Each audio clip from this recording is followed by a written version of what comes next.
Olá, amados irmãos, bom dia, a graça e a paz do nosso Senhor Jesus. Estamos reunidos mais um domingo, dia do Senhor, para louvarmos e adorarmos o seu nome e aprendermos mais da sua palavra. Domingo é dia de exaltar a Deus, de comemorar e aprender mais da tua sagrada escritura. Hoje ainda estamos nesse formato digital, espero que por breve tempo, espero que logo a gente possa se reunir de novo, nos abraçar, tomar um café juntos aqui, não é verdade? Muita saudade de todos vocês. Queridos irmãos, vamos começar então a nossa EBD de hoje, lendo um texto no Salmo de número 19.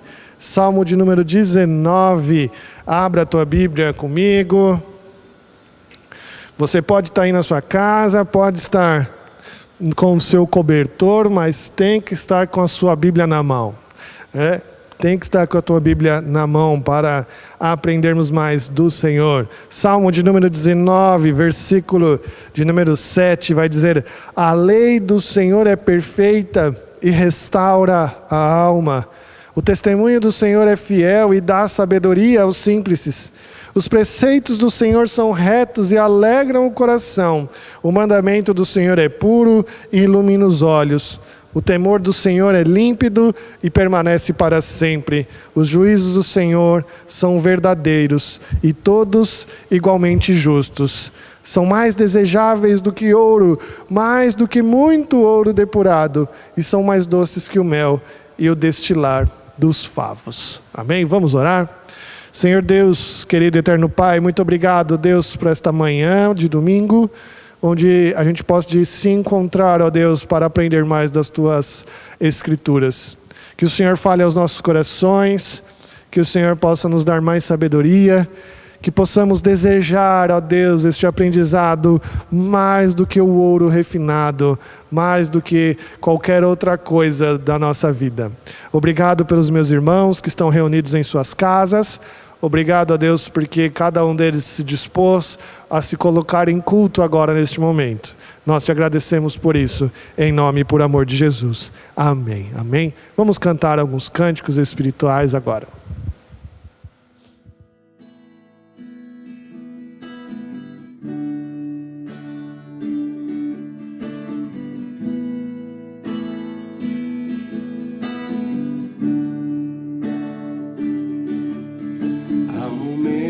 Que na vida pensamos em olhar para trás, é preciso pedir ajuda para poder continuar.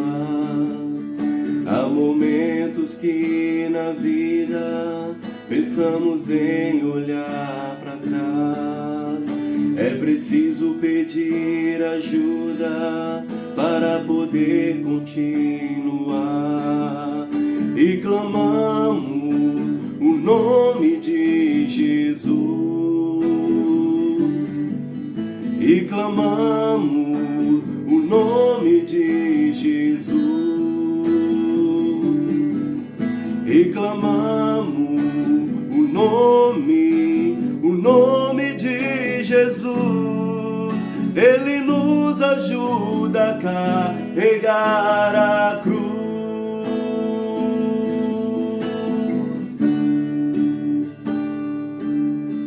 Há momentos que na vida pensamos em olhar para trás, é preciso pedir ajuda para poder continuar.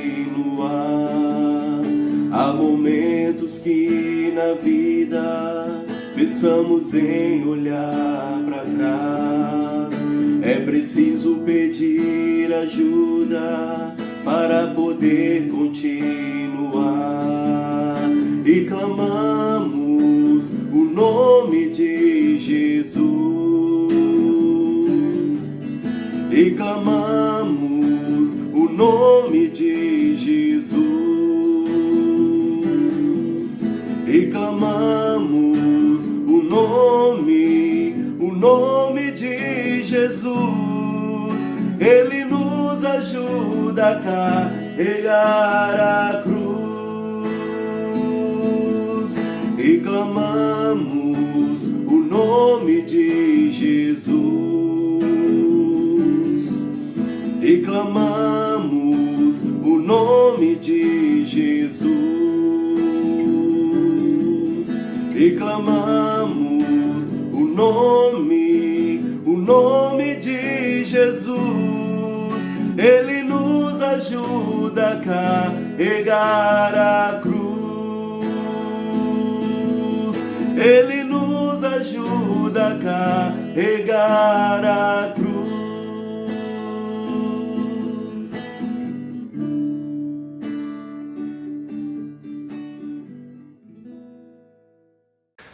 Muito bem, amados irmãos, muito bem. Dando continuidade à nossa EBD, temos alguns recadinhos para vocês. Se lembre que hoje você vai vir aqui para a igreja para ofertar para os missionários junto com o presbítero Azor, com as missioricas. Hoje à tarde será este momento que você pode fazer isso. O presbítero Azor vai estar lá na congregação Oceã das 14 às 15 e aqui na frente da igreja das 15h30 às 17 horas. Você pode passar por aqui, dar a sua oferta e receber ali um pouco de mexerica, tá legal? Você sabe muito bem que os missionários estão passando por um momento difícil e esse é o momento de nos esforçarmos para apoiar os seus trabalhos, não é verdade? Lembrando também que você pode trazer o seu cobertor, o seu agasalho para o projeto Agasalhe a Portelinha. Traga para a igreja nesse momento, os diáconos vão estar aqui também e você pode deixar aqui que a Sueli vai organizá-los e levá-los para a Portelinha, tá bom? Muito bem, irmãos, então vamos agora conhecer os nossos aniversariantes da semana, que Deus possa abençoar cada um deles. Você anote os nomes e mande um abraço também para eles, tá bom? E vamos seguir com a aula da manhã com o pastor Nelson. Tá bom, irmãos? Deus abençoe a todos, fiquem com Deus, até mais no culto vespertino. Até mais.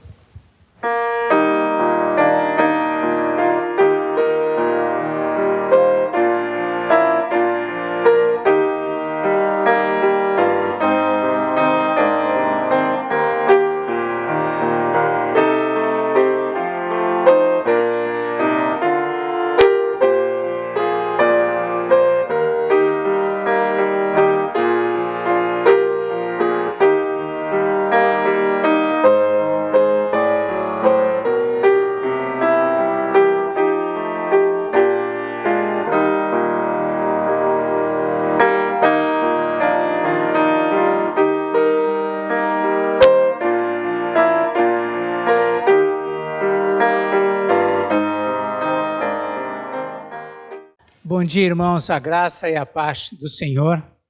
Estamos aqui para mais uma ministração na nossa escola dominical. Vamos abrir as nossas Bíblias no livro do profeta Amós, capítulo 3, Amós 3, versículos 3 a 8. Amós 3, versos 3 a 8. Diz o seguinte aqui a palavra do Senhor. Andarão dois juntos se não houver entre eles acordo? Rugirá o leão no bosque sem que tenha presa? Levantará o leãozinho no covil a sua voz se nada tiver apanhado? Cairá a ave no laço em terra se não houver armadilha para ela? Levantar-se-á o laço da terra sem que tenha apanhado alguma coisa? Tocar-se-á a trombeta na cidade sem que o povo se estremeça? Sucederá algum mal à cidade sem que o Senhor o tenha feito? Certamente o Senhor não fará coisa alguma sem primeiro revelar o seu segredo aos seus servos, os profetas. Rugiu o leão, quem não temerá? Falou o Senhor, quem não profetizará? Até o verso de número 8, destacamos aqui para nós o verso de número 6, sua parte final, onde sucederá algum mal à cidade sem que o Senhor o tenha feito? Vamos orar a Deus. Senhor nosso Deus, por favor, nos ajuda, Pai. Usa-nos para ensino da Tua palavra, ministra ao coração de cada um de nós. Te rogamos estas coisas em nome do Senhor Jesus. Amém. Muito bem, irmãos, o texto que nós vamos hoje abordar, o tema que nós vamos hoje tratar, na verdade é um escrito que foi feito pelo reverendo João Paulo Tomás de Aquino. Ele é professor no Andrew Jumper e lá no Centro de Pós-Graduação. Ele tem mestrado, doutorado, e ele escreveu um texto acerca que ele dá o nome de Uma Brevíssima Teologia das Calamidades. Então, muitos às vezes têm conversado com a gente, falado qual a posição de Deus, como que está Deus em relação a esta calamidade, o que está acontecendo. Então, nessa teologia, nesse escrito dele, ele expõe algumas ideias que tomamos conhecimento até na semana passada. O pastor Natan apresentou uma leitura desse texto, mas hoje nós vamos apresentar o texto não numa forma de leitura, mas numa forma de palestra, de um estudo. Então, apenas trazendo aos irmãos que trata-se de um texto que foi escrito pelo pastor reverendo João Tomás de Aquino, que é professor no Centro Presbiteriano de Pós-Graduação, Andrew Jumper. Muito bem, nós vivemos dias de calamidade causada pelo Covid-19, já são 2 meses de quarentena, os números relacionados à doença ao redor do mundo e no próprio Brasil é muito grande. As consequências econômicas e políticas atuais e futuras são assustadoras com respeito a tudo que isso tem causado ao mundo e a nós aqui. E é evidente que Deus não nos deixaria perdidos em um momento como este. Deus não nos abandonaria, Deus não nos deixaria à mercê de toda essa situação que estamos vivendo.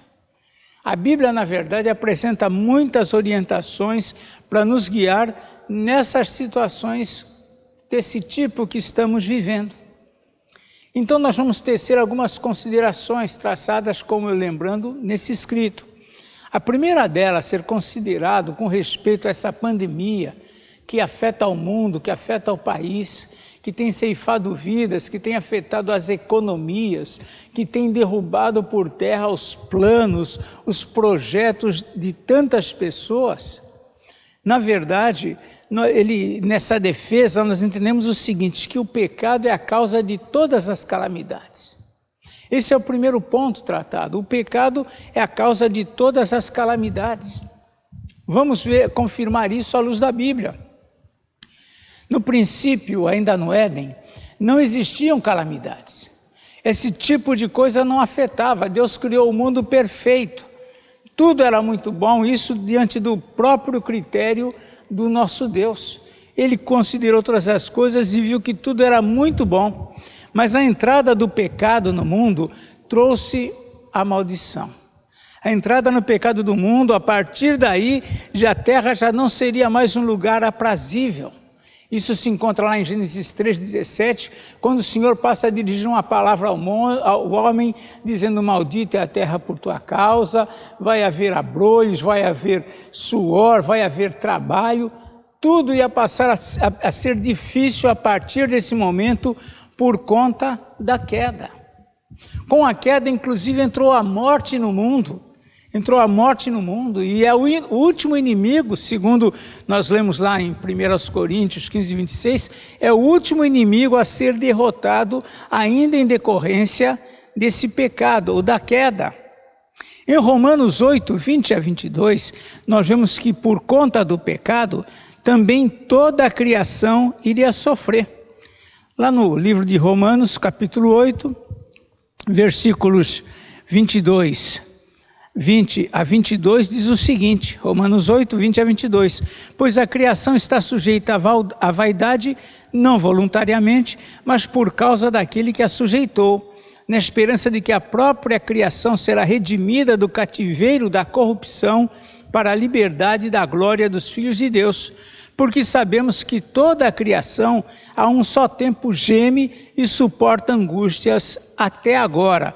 Ou seja, o pecado causou toda essa situação, a própria terra foi submetida à vaidade e à corrupção. Como consequência de tudo isso, surgem no mundo as secas, as fomes, os terremotos, as pestes, as pragas, as guerras, enfim, toda sorte de calamidade. O pecado gerou tudo isso. O pecado trouxe tudo isso sobre o homem e sobre toda a natureza, sobre a terra. Na verdade, a relação entre o pecado e as calamidades é muito estreita. Essa relação é quase inseparável à luz das Escrituras. É interessante isso. Contudo, nós sabemos também que Deus faz uso delas para os seus planos eternos de redenção. Para que seus planos se cumpram, inclusive, ele se utiliza dessas calamidades. Promove estas calamidades. É o caso da fome que sobreveio no mundo na época de José. Isso está lá em Gênesis 41. Uma fome assola toda a terra então conhecida. O texto não esclarece a relação entre o pecado do Egito e a fome que sobreveio ao mundo. Não há uma relação escrita, literal ali, mas uma coisa é certa, através dessa fome que veio sobre o mundo, Deus estava cumprindo as promessas feitas a Abraão, Isaque e Jacó, quanto à preservação do seu povo. Tanto é que todo aquele plano sobre a vida de José, encaminhando ele de uma forma que ele não entendia e ninguém compreendia, mas até chegar onde ele chegou no Egito, tudo isso fazia parte do plano de preservação de Deus para com o seu povo, que na verdade o Senhor já havia anunciado a Abraão, Isaque e Jacó. Vemos ainda um segundo ponto sobre as calamidades. Primeiramente que as calamidades, como nós dissemos, elas são causadas pelo pecado. Mas um segundo ponto é que as calamidades, ligadas também a esse primeiro, são punição de Deus. É muito difícil resistir à evidência bíblica de que Deus usa as calamidades para punir o pecado do homem, os pecados do homem. O primeiro grande dilúvio foi, sem dúvida alguma, essa razão. A terra, a iniquidade havia se multiplicado na terra. Isso está lá em Gênesis 6. Vai do 6 até o capítulo 9, capítulo 6 ao 9, tratando esse assunto. Deus encheu toda a terra de água e matou toda a humanidade por causa da proliferação ou da multiplicação da iniquidade, do pecado do homem. Foi uma evidente punição de Deus, uma calamidade, o dilúvio. Alguns capítulos depois, em Gênesis capítulo 12, versículo 7, nós vemos aquela situação em que Abraão já tinha sido chamado da sua terra para vir ali para aquela região, e vemos aqui que quando ele passa ali pela terra do Egito, Faraó resolve tomar para si a Sara. Isso está lá em Gênesis capítulo 12, Gênesis 12, nós vemos essa situação em que Faraó, ele se encanta ali com Sara e ele resolve tomá-la para si como esposa.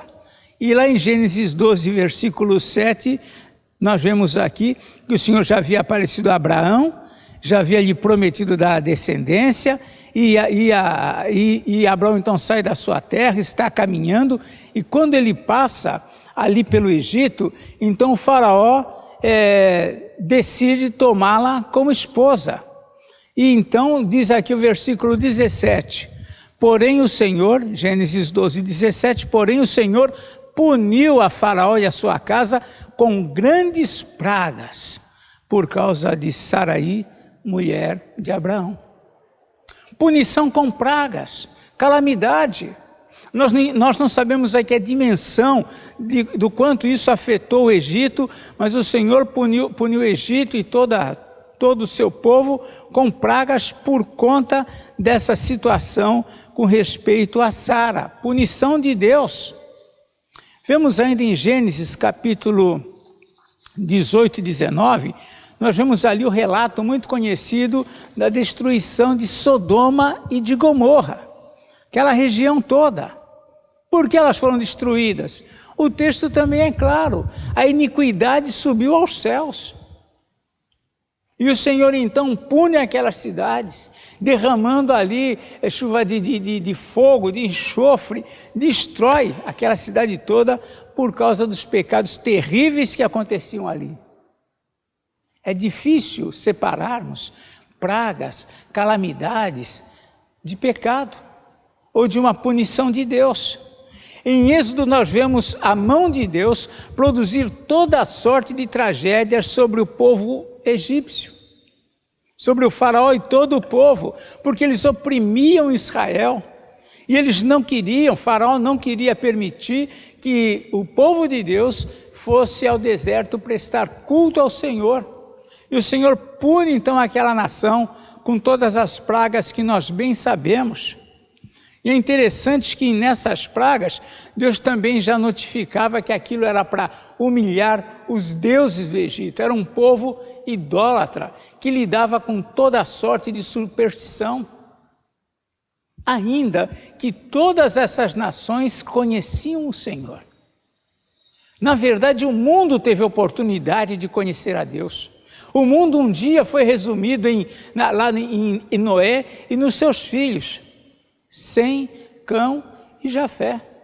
Esse era o mundo, e eles conheceram o poder de Deus, mas as nações foram se afastando. Então nós vemos através dessas situações que essas calamidades foram promovidas pelo Senhor para punir os pecados desses povos. As guerras são calamidades. O que ocorreu na conquista da terra de Canaã foi uma punição contra os cananeus.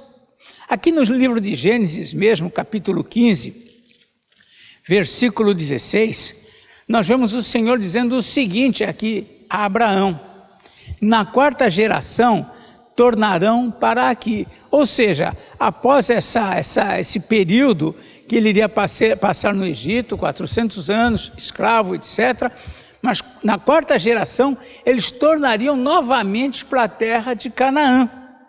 E o Senhor diz aqui no versículo 16 do capítulo 15, porque não se encheu ainda a medida da iniquidade dos amorreus. Ou seja, ainda não havia chegado o momento, mas quando eles iriam pecar, ia chegar um momento em que essa punição, as guerras iriam vir sobre eles e Deus iria trazer o seu povo, que iria vencê-los, derrotá-los.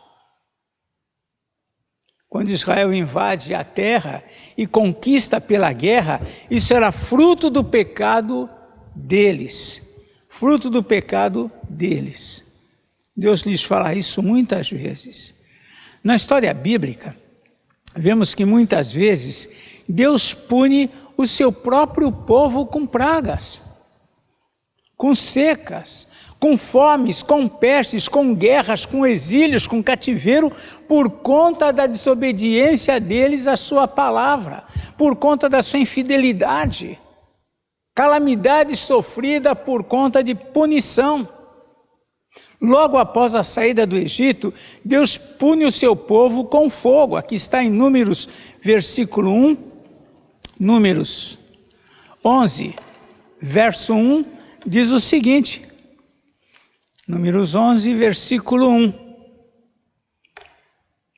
Estamos chegando lá. Diz assim, Números 11, 1. Queixou-se o povo de sua sorte aos ouvidos do Senhor. Reclamação, murmuração. Deus abençoava tanto o povo, mas o povo estava lá, se queixando, murmurando, como é comum na nossa vida muitas vezes. Ouvindo o Senhor, diz o verso 1, acendeu-se-lhe a ira, e fogo do Senhor ardeu entre eles e consumiu as extremidades do arraial. Começou a se manifestar ali uma calamidade entre o povo. Então Moisés orou ao Senhor e o fogo se apagou. Mas ali estava prestes a acontecer uma calamidade. No capítulo ainda, mesmo 11 de Números, versículo 33, diz o seguinte: o povo havia reclamado, lamentado, pedido comida, e o Senhor então fez um grande milagre, trouxe aves, trouxe codornizes ali para o deserto. E diz o texto que eles estavam, diz aqui o texto de 11:33 de Números, estava ainda a carne entre os seus dentes, antes de que fosse mastigada, quando se acendeu a ira do Senhor contra o povo e o feriu com praga muito grande, calamidade. Uma praga se espalha entre o povo, muitos morrem ali, por conta dessa reclamação, por conta dessa murmuração, dessa insatisfação do povo para com o seu Deus. Mais adiante, ainda no mesmo livro de Números, Números 21, nós vemos mais uma situação. Números 21, versículo 6, mais uma situação envolve aqui, mais uma calamidade entre o povo. 21, versículo 6. O povo então estava murmurando, reclamando. Diz aqui o versículo 5 de Números 21, e o povo falou contra Deus e contra Moisés: por que nos fizeste subir do Egito para que morramos nesse deserto onde não há pão nem água, e a nossa alma tem fastio desse pão vil? Então, diz o verso 6, então o Senhor mandou entre o povo serpentes abrasadoras, que mordiam o povo, e morreram muitos do povo de Deus. Uma infestação de serpentes abrasadoras, praga, calamidade.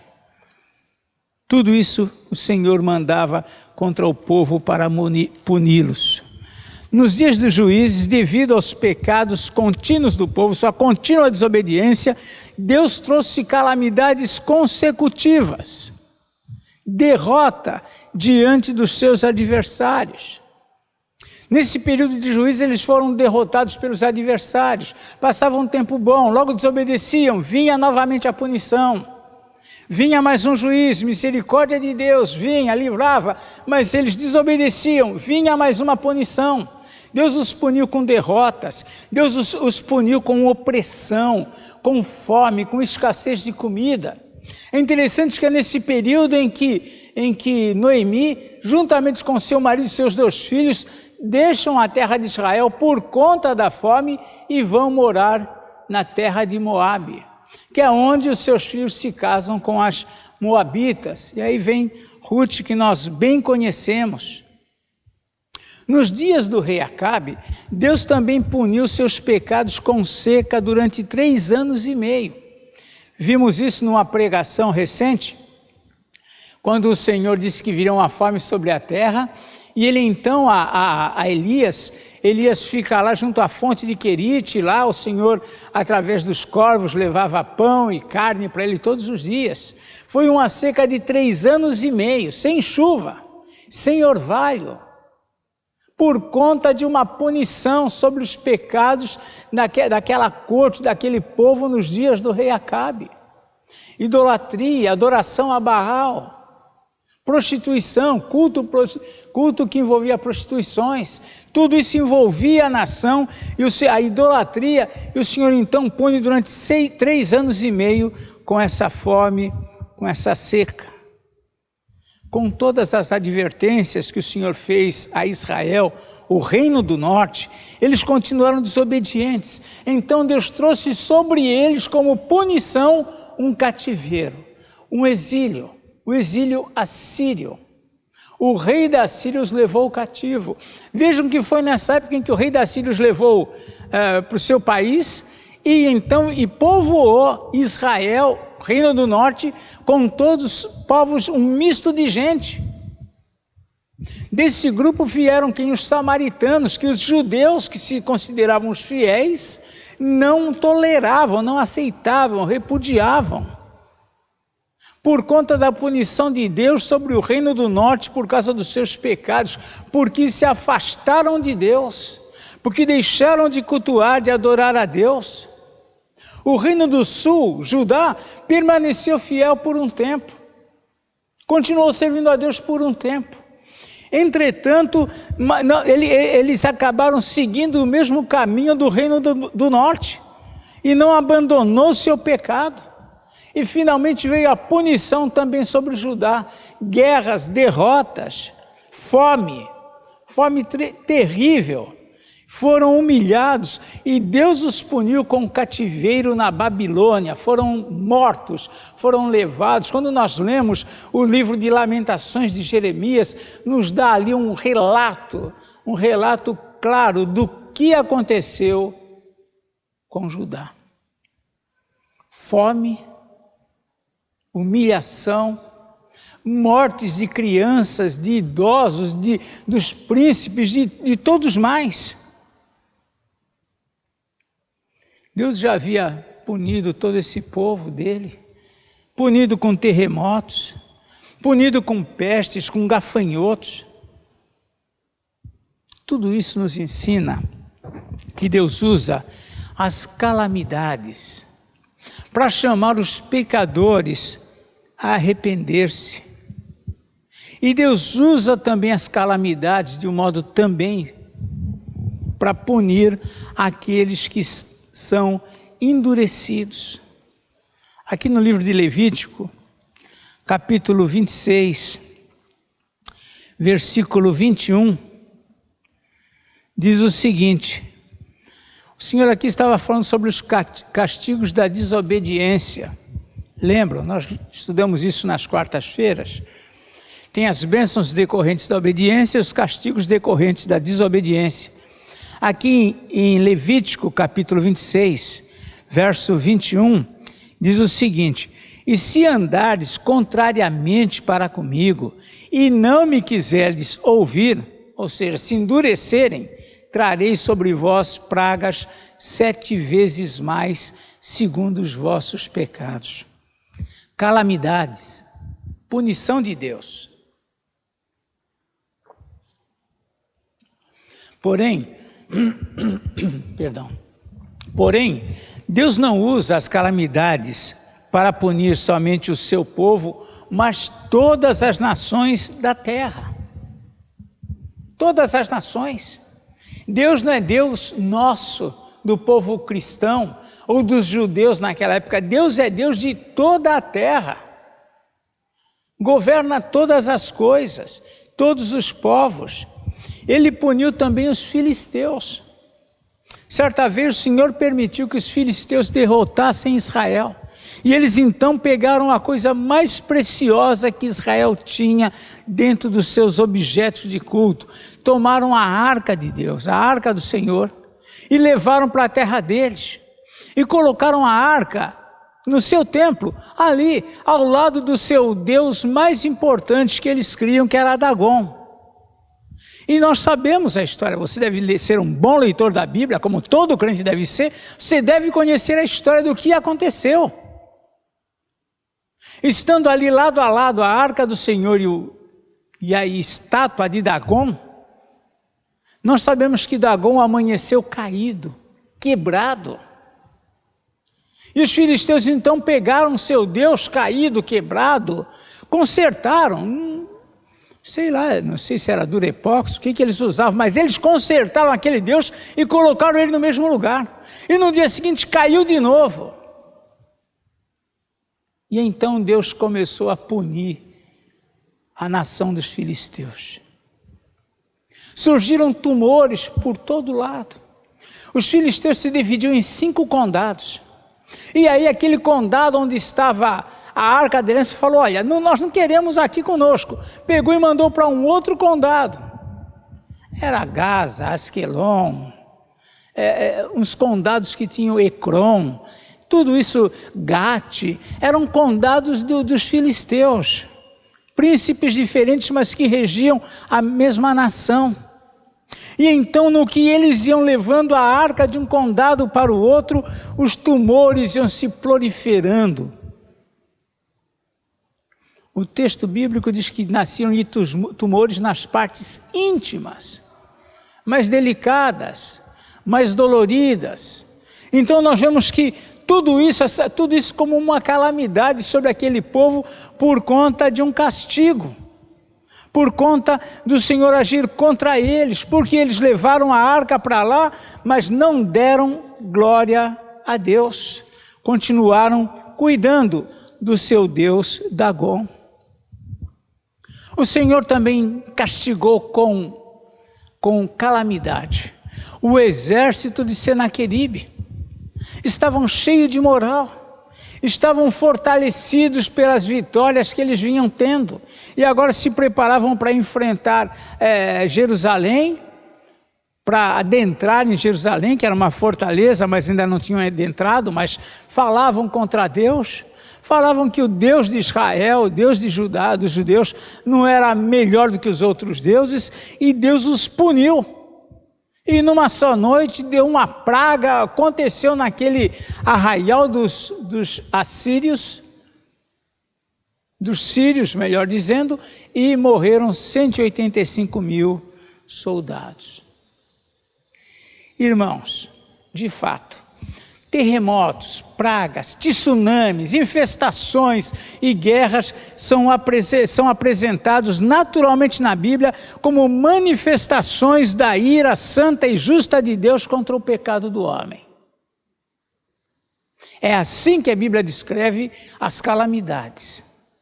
E os povos tinham consciência dessa ira divina quando eles passavam por estas situações. Ninguém comenta isso.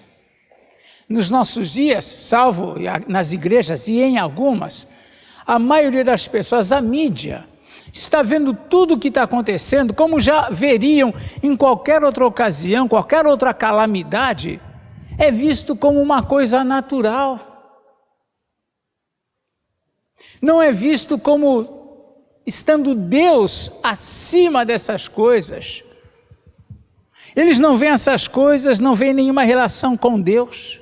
Mas nós, como cristãos, como aqueles que são os leitores da palavra de Deus, não podemos ignorar essa situação. Calamidades são punição de Deus. Mas uma coisa que nós precisamos ter em mente: por mais que essas calamidades nos afetem, por mais que elas causem vítimas, por mais mal que elas alcancem, a calamidade que vem pela frente, biblicamente falando, é muito pior. Apesar de todo o peso das calamidades que já passaram e mesmo da atual, causada pelo coronavírus, que marca o nosso tempo, elas não se comparam com as calamidades terríveis em séries anunciadas para o final dos tempos. Não sabemos se não estamos vivendo ou nos aproximando com certeza, mas se estamos vivendo já esse desfecho, nós não temos consciência. Mas a Bíblia fala por vezes acerca do dia do Senhor. E esse dia se cumprirá de maneira insuportável aos homens. De maneira insuportável. Os homens fugirão, os homens se esconderão. É algo que vai afetar todo ser humano. Lá em Joel fala sobre isso. Muitos profetas falam sobre essa realidade. Jesus falou sobre essa realidade, mas aqui no livro de Joel,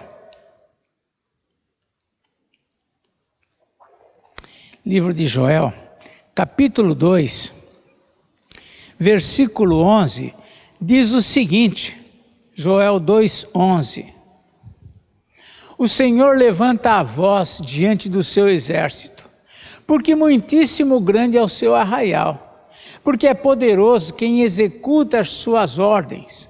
Sim, grande é o dia do Senhor e muito terrível. Quem o poderá suportar? Então existem coisas mais duras a enfrentarmos. Podemos aqui nos lembrar das palavras de Jesus quando ele fala sobre a grande tribulação, em que o sol se escurecerá, a lua vai se tornar em sangue, em que as estrelas, os astros cairão. Nós não conseguimos imaginar isso. Os profetas anunciam que os homens procurarão um lugar para se esconder no meio da terra. Outras situações diz que os homens buscarão a morte e não a acharão. Tal é o desespero. Em Apocalipse capítulo 6 a 9, nós vemos lá a abertura dos selos, os ais, as trombetas que serão tocadas, e cada um desses elementos anuncia uma coisa terrível para o mundo. A calamidade que vem pela frente é muito pior. Ou seja, se está ruim, vai piorar. Vai piorar. Mas é fato também, não podemos ignorar, que Deus vai extinguir da terra toda a calamidade. Não podemos ignorar isso. O Senhor promete que vai extinguir toda a calamidade da terra, e há algo de excelente em tudo isso, que não podemos perder de vista. O caos gerado pela queda, porque tudo isso tem início com a queda, o ingresso do pecado no mundo, tudo isso já foi tratado pelo Filho de Deus. Pelo sofrimento de Jesus, pelo seu sangue derramado, pela sua morte, nós podemos crer já que todas as coisas estão restauradas. É Ele que nos assegura. Na verdade, ainda que tenhamos em nós as marcas da morte, ainda que tenhamos em nós a presença forte do velho homem, da carne, e por vezes sejamos derrotados pelo pecado e enfrentemos lutas e tristezas, uma parte da sua conquista nós já podemos desfrutar. Aquilo que Jesus conquistou, uma parte nós já podemos usufruir. Nós podemos usufruir, por exemplo, da certeza da nossa salvação. Nós podemos usufruir da certeza da presença do Espírito Santo em nós, o Espírito Santo que habita em nós, nós somos o templo do Espírito Santo. A certeza de que nós já estamos assentados nos lugares celestiais. É isto que Paulo escreve lá em Efésios, lá durante o capítulo 2. Que Jesus, em Cristo, nós já estamos assentados nos lugares celestiais. Isso é algo que nos conforta, que nos fortalece. Não importa o que está nos atingindo, a nossa realidade final é esta, concreta. O fato é que, sem dúvida alguma, vai chegar um tempo que nós estaremos no céu, que o templo será o próprio Deus. Deus será o templo, e todos os que amaram a Jesus estarão ali. E agora, totalmente nessa condição no céu, totalmente libertos de todo tipo, de toda sorte de calamidades.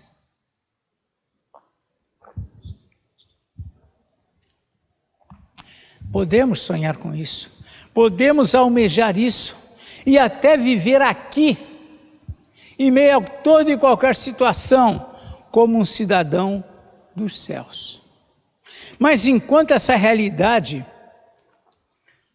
dentro desta realidade atual que nós estamos, nós precisamos considerar uma coisa importante, e é mais um ponto: a atitude do cristão em meio às calamidades. Qual deve ser o nosso papel? Como nós devemos caminhar dentro dessa realidade? Até aqui nós já vimos que Deus criou o mundo sem calamidades. Deus criou tudo perfeito e bom. Já vimos também que elas são decorrentes do pecado, da desobediência do homem a Deus. Isso trouxe calamidades sobre a terra. Vimos também que as calamidades atingem indistintamente os que creem e os que não creem em Deus. Vimos também que à luz da Bíblia, a situação, pelo menos é o que a Bíblia descreve, a situação vai piorar muito mais no período ainda que antecede a volta do Senhor Jesus. A situação vai piorar muito mais. Indescritível.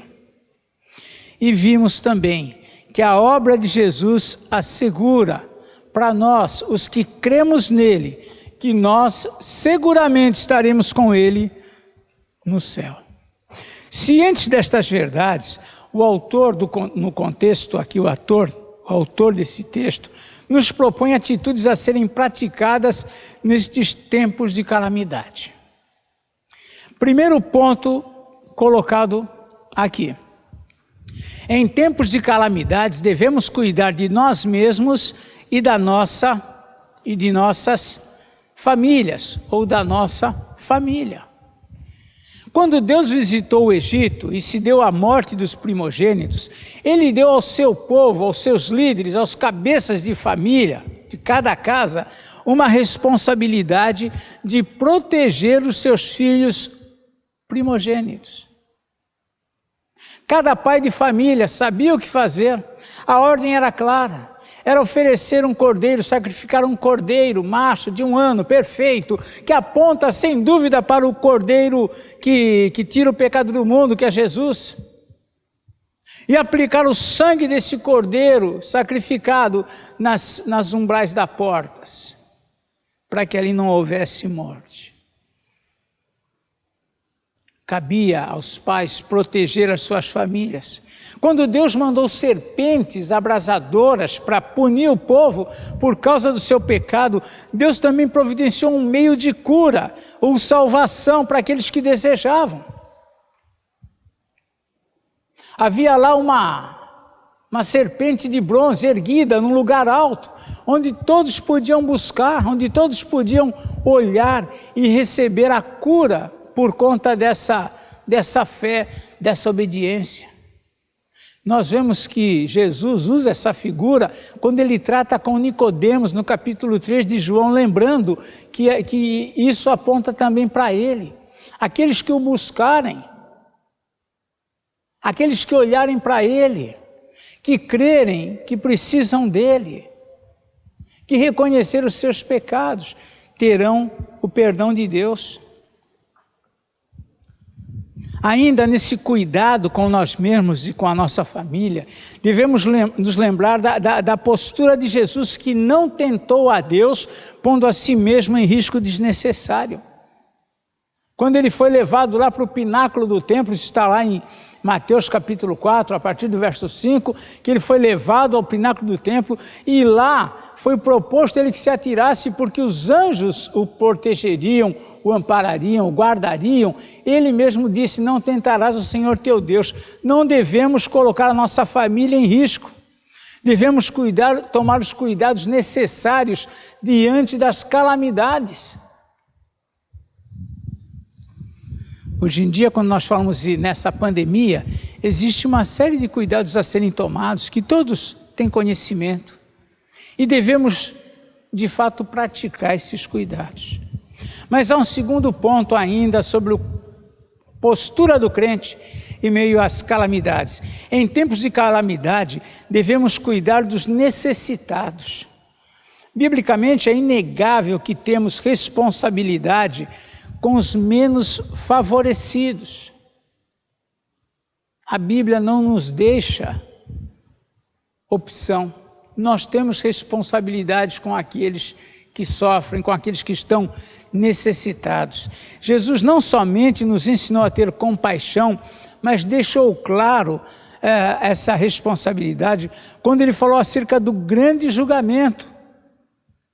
Que quando nós vimos alguém com fome, não demos de comer, foi a Ele que nós negamos. Que vimos alguém nu, sem roupas e não demos o que vestir, foi a Ele, Jesus, que negamos.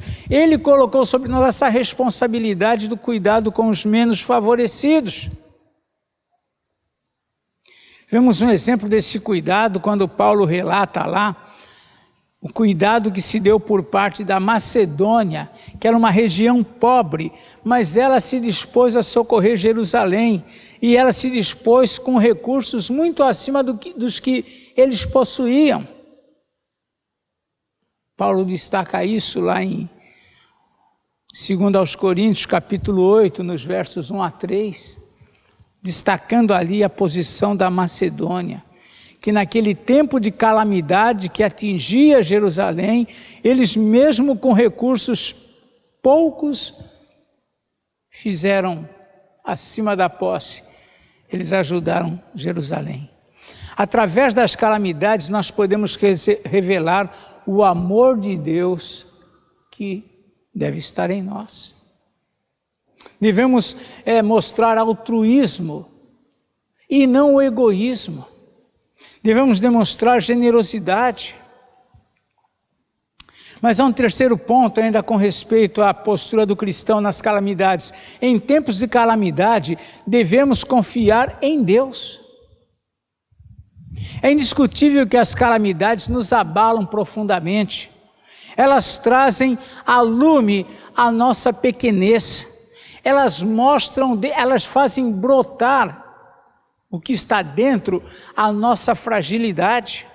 Ela nos faz revelar os nossos medos. Calamidades fazem isso. Contudo, Deus convida o seu povo continuamente a crer que Ele está no controle de todas as coisas. Quando Uzias morreu, Uzias foi um rei extraordinário, amado pelo povo, que trouxe muito benefício, que fez muito bem à nação, trouxe grande prosperidade. Quando ele morreu, o povo começou a ficar preocupado. E agora, o que nós vamos fazer? É assim que nós pensamos quando alguém muito importante, que exerce uma influência, ou que assiste muito bem alguém, se vai, a gente pensa, e agora? Mas nós precisamos crer que é Deus que tem o governo e não pessoas. Isso se aplica a tudo na vida. Não é o nosso emprego, não é o patrão, não é a nossa saúde, não é isso, não é aquilo que eu faço. É Deus acima de tudo. Naqueles dias, quando o povo estava abatido, abalado por conta da morte de Uzias, nós lemos lá em Isaías capítulo 6, que ele diz o seguinte, ele inicia esse momento dizendo, nos dias da morte do rei Uzias, eu vi o Senhor assentado num alto e sublime trono. Deus governa. Não é a pandemia. Não são os nossos políticos, pobres homens, muito elevados, quando olhamos para eles, nos parecem, mas diante de Deus, pobres homens, como o pobre de nós. Porque Deus é quem governa, o Deus Todo-Poderoso, a Ele a quem todos deveriam temer e tremer. E naqueles dias o Senhor mostra, através do profeta Isaías, que Ele é quem está no trono. Deus continuamente nos convida a crer nele. Ainda no livro de Atos, capítulo 7, versículo 56, vemos aquela situação em que Estevão está ali sendo apedrejado à morte, mas ele diz que ele viu os céus abertos e o Senhor à destra de Deus. O Senhor estava ali, soberano, com toda a autoridade. São inúmeras as exortações a mantermos a nossa confiança em Deus, a despeito das mais drásticas circunstâncias que venham a nos atingir. É algo difícil. O abalo que as calamidades causam à nossa vida, parece que nenhum recurso existe que possa nos socorrer. Mas nós, como cristãos, não podemos perder de vista Deus. Deus.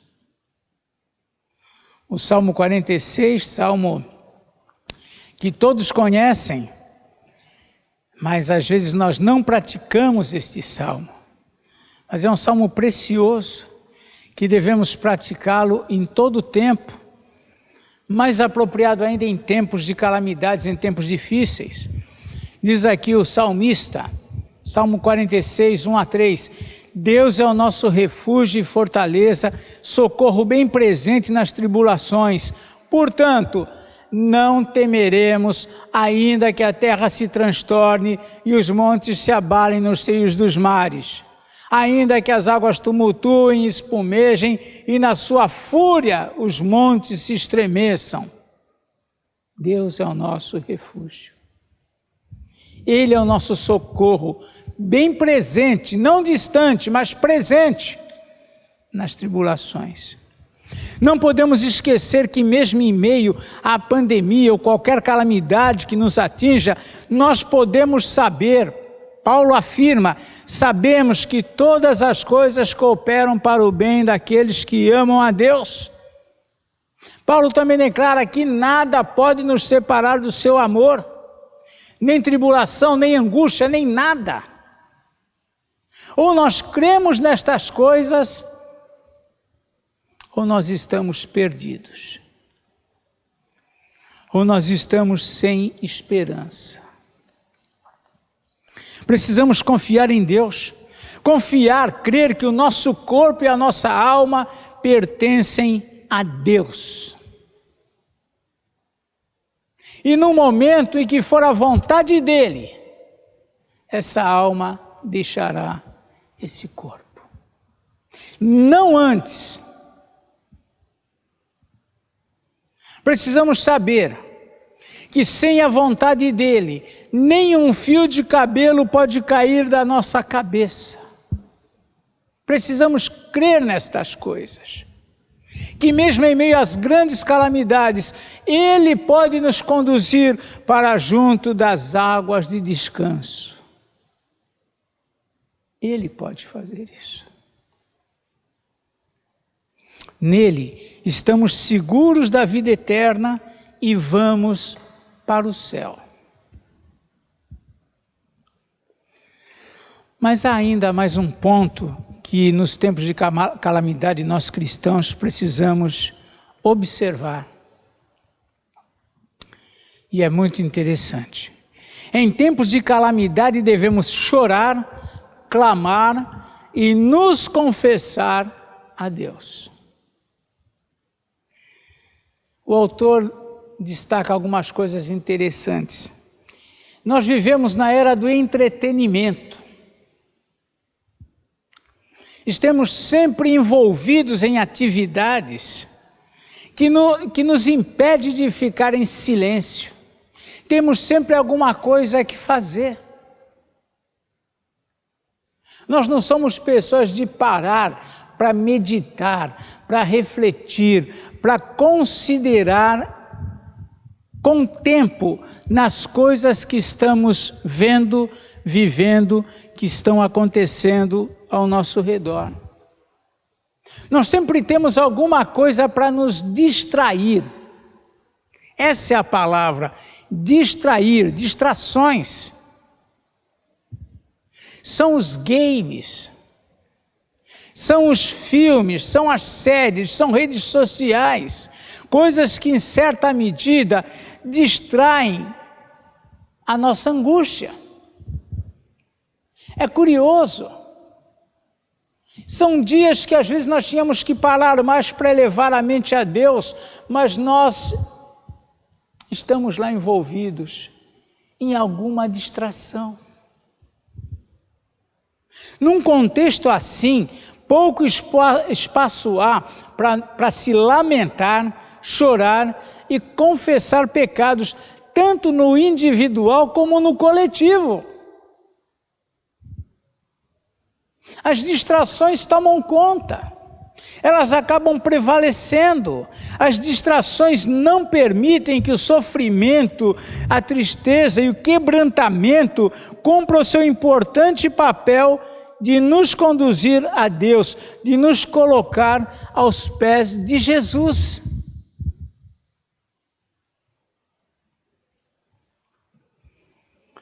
Às vezes nós falamos assim, né? Aqueles que têm o vício da bebida. Estou triste, vou beber alguma coisa para me alegrar. Não tenho o que fazer, vou beber alguma coisa para me distrair. Eu estou feliz, vou beber alguma coisa para alegrar. Mas nós também temos as nossas distrações, que pode não ser algo literalmente negativo, como um vício, ou talvez até seja um vício, mas nós vamos para as nossas distrações e esquecemos o que aconteceu. Isso é terrível, isso é para nós, para cada um de nós, é para mim, é para você. Nós não tiramos da tristeza, da angústia, da situação difícil, da calamidade, aquilo que nós poderíamos tirar, que nos conduziria a Deus e aos pés da cruz. Mesmo em meio, às vezes, a grandes tristezas, nós optamos por nos distrair. A rede social vai distraindo, outras coisas, outras notícias. Vamos lá para um canal de esporte. Nesse momento de tristeza, deixa eu ver o meu time como é que está indo, deixa eu ver aquilo outro.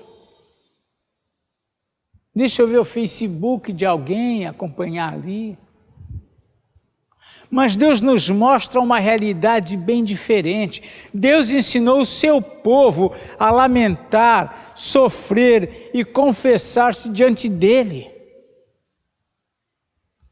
Davi foi mestre nisto. Os salmos revelam estas coisas. Muitas vezes Davi está ali expressando a sua tristeza, o seu lamento, a sua confissão, a sua fragilidade, o seu medo, a sua insegurança diante de Deus. Dentro dessa mesma linha temos ainda o profeta Jeremias, que lamentou. E o próprio livro é toda uma realidade, ele vivia, ele sentia aquelas calamidades, ele buscava a Deus por conta daquilo. Abacuque é outro profeta que agiu assim, tantos outros mais. E Deus os ouvia. Deus os ouvia. Nos tempos de calamidade, Deus nos convida a olhar para Ele, a buscar a sua presença, a nos aproximar mais dEle. O texto de Isaías 22, já lemos aqui, por vezes até, é muito expressivo nesse sentido. Nós vemos ali o profeta, através da situação que vivia, nós vemos ali que Deus convida eles a se humilhar. Diz aqui 22 de Isaías, verso 12, o Senhor dos exércitos, vos convida naquele dia para chorar, prantear, rapar a cabeça e cingir o cilício, ou seja, se humilhar, sofrer aquela situação que eles estão vivendo.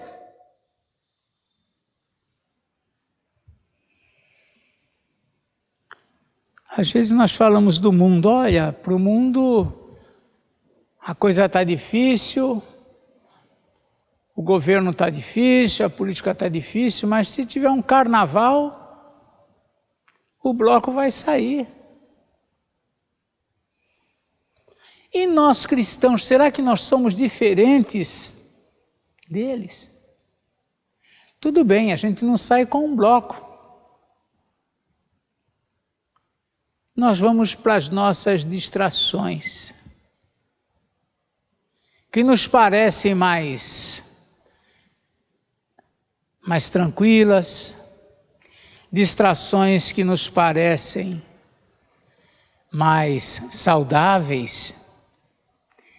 Mas assim como eles querem fugir da tristeza e buscam essas coisas, nós também fugimos do clamar a Deus, do chorar no Senhor, do lamentar, e vamos para as nossas distrações. Nada de novo. Vemos aqui em Isaías 22 que o Senhor os convida para prantear, para chorar. Veja o versículo 13. Porém, é só gozo e alegria que se vêem. Matam-se bois, degolam-se ovelhas, come-se carne, bebe-se vinho, e se diz, comamos e bebamos, que amanhã morreremos. Nós não somos diferentes. Essa pandemia que estamos vivendo, com certeza era para nós lamentarmos, chorarmos, sentirmos a situação, reconhecermos em tudo isso realmente a mão de Deus, o Senhor tratando da humanidade, tratando da nossa vida, tratando das igrejas, tratando dos crentes que não têm valorizado o culto, tratando daqueles que estão desprezando a ceia do Senhor, tratando daqueles que estão desprezando os votos que fizeram a Deus em tanto tempo na sua vida, tratando daqueles que um dia, quando foram abençoados, fizeram um voto de servir muito mais de perto do Senhor, de acompanhar muito mais o seu reino, de servi-lo na igreja, mas que passadas as circunstâncias, estão indiferentes. Quantos tratamentos estão sendo dispensados pelo Senhor com esta pandemia, com esta punição, com esta calamidade?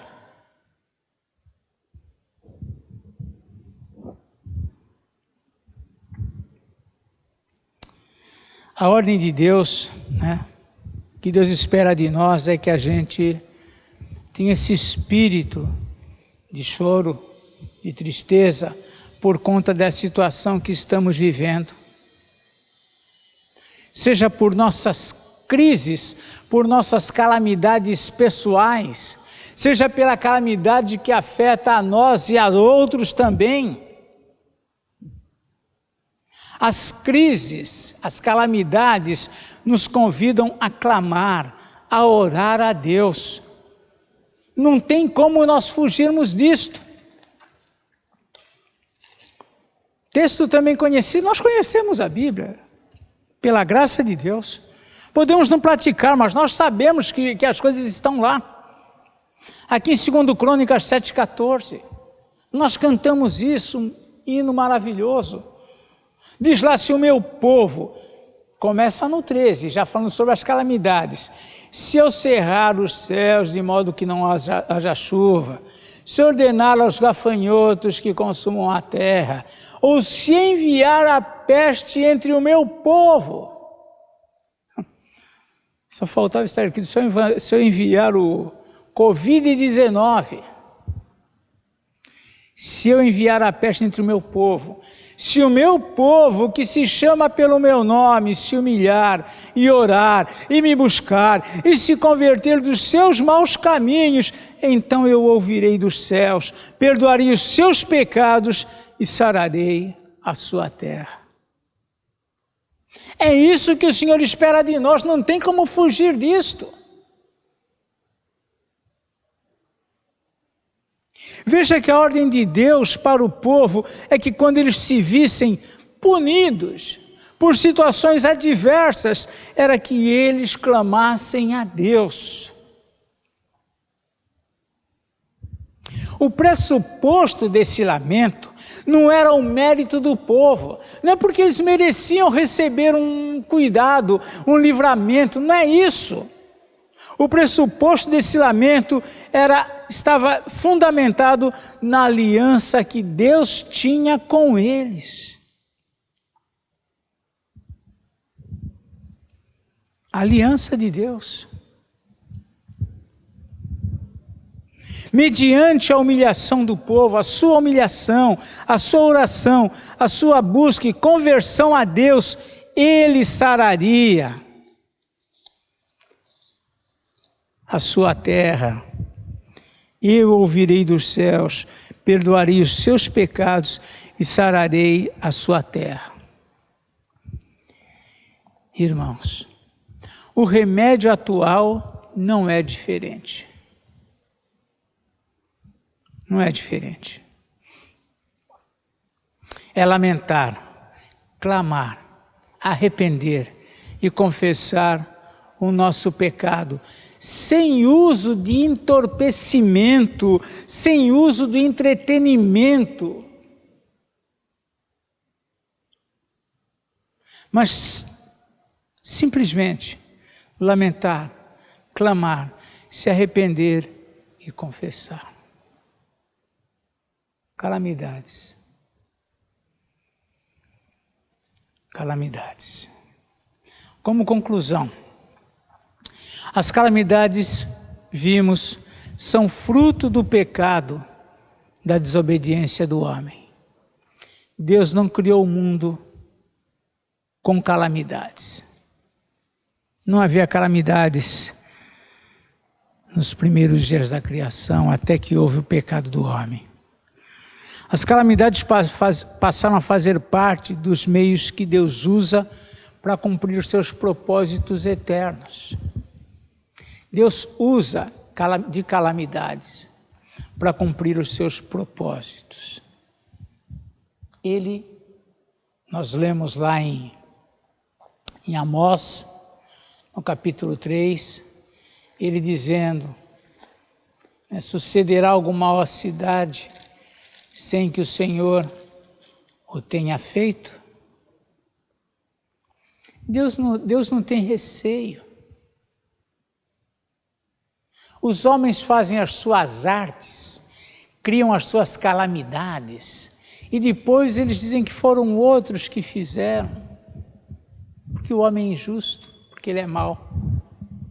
Mas o Senhor não teme dizer na sua palavra, se apresentar quem é Ele. O Senhor não teme revelar na sua palavra que as calamidades são punições de sua parte para com o povo. Para que Ele faz isto? Para nos levar a humilhar, lamentar, chorar, confessar o nosso pecado, nos converter dos maus caminhos e ser perdoados e ter a nossa terra sarada. Jesus, através de sua obra, nós também vimos, obra de redenção, Ele nos assegurou a libertação completa de todo o sofrimento do mundo e a entrada no reino dos céus, onde não há tristeza, nem dor, nem pranto, nem luto. Não há morte. Diante dessas coisas, em tempos de pandemia ou de calamidade, como estamos vivendo, orientação: cuidemos de nós mesmos e de nossa família. Assistamos aqueles que estão necessitados. Confiemos em Deus que tem o governo de todas as coisas. E assim, choremos, lamentemos, clamemos, confessemos os nossos pecados diante dEle e tomemos para nós a promessa de que Ele nos ouvirá, perdoará o nosso pecado e sarará a nossa terra. Que Deus nos abençoe. Louvamos a Deus, agradecemos a Deus pela vida do pastor João Paulo. Aliás, ele já esteve na igreja certa vez, num dos congressos da Escola Dominical, já faz alguns anos. Agradecemos a ele por esta palavra. Que nós, pela graça de Deus, apliquemos a nossa vida. O Senhor seja louvado e engrandecido. A Ele toda a honra, toda a glória e todo louvor. Vamos mais uma vez orar a Deus. Senhor, ajuda-nos, Pai, não somente a entendermos estas coisas, mas a aplicar à nossa vida o teu ensino. Dá-nos, Senhor, a tua bênção. Cuida do teu povo. Ajuda-nos de fato a sentirmos tudo aquilo que devemos sentir. A agir do modo como devemos agir, como o Senhor espera que hajamos diante de tudo o que está acontecendo. Tem misericórdia de nós, Senhor. Cuida do teu povo. Livra-nos de todo o mal. Que de fato nós possamos ser uma igreja que se humilhe, que ore, que busque a tua presença e que desfrute da tua misericórdia e do teu perdão. Oramos agradecidos. Em nome do Senhor Jesus. Amém.